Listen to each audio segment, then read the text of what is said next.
Премиерот Зоран Заев ја вдоми алтернатива во владата, но предизвика незадоволство кај своите коалициони партнери чии апетити пораснаа кога видоа што доби новиот коалиционен партнер во власта.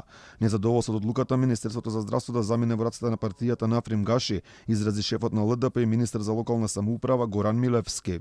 Став на професорот Пановски, но и на Централниот одбор на ЛДП. Несериозни се одлуките и барањето на алтернатива за промена во ресорот здравство на сред пандемиска криза.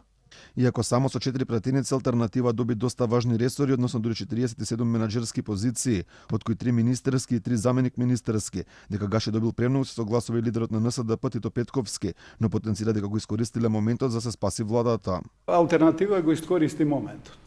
Кога на владата навистина и треба поддршка, парламентарното мнозинство да се зголеми, алтернатива настапи со максималистички барања, користејќи ја позицијата, ако сакате владата да остане, тука сме ние, но цената е таа и таа, што испорачува.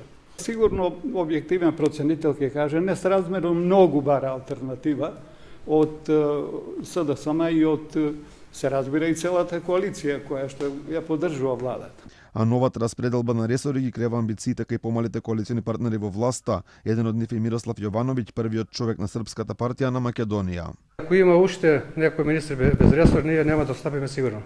Ќе бареме министер без ресор. Вишок место е за овој што е министер без ресор, што го зеде алтернатива, мислам. Нели тоа е вишок од, а се договоривме пред формирање на влада, тоа не е целта, да министри без ресор, значи повеќе да нема, да се намалат министрите, значи тогаш и не ќе бараме министер без ресор. Лидерот на опозицијата Христијан Мицкоски смета дека оваа нова коалиција е вештачка со цел одредени лица од власта, предводени од Зоран Заев, барем уште малку да си го продолжат политичкиот век. Во разговори со мене колоквијални сите се таму незадоволни.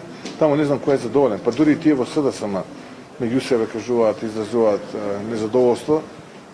Пластелин коалиција, реков, оваа коалиција е само неколку недели да биде продолжен политичкиот век на трајање на неколкумина од врхушката на СДСМ и обид, последен обид во режија на Зоран Заев да се доуништи и она што нешто е останато и што вреди оваа нашата ткоина Македонија. Незадоволство од коалициониот договор меѓу СДСМ и алтернатива изрази и Павле Тројанов. Лидерот на Демократскиот сојуз силно критикува точката 2, која предвидува меѓународна ревизија на правосилно пресудени судски предмети како монструм и диво населје. Тројанов потенцира и дека со поголемиот број министри од албанскиот политички блок се нарушува етничкиот баланс.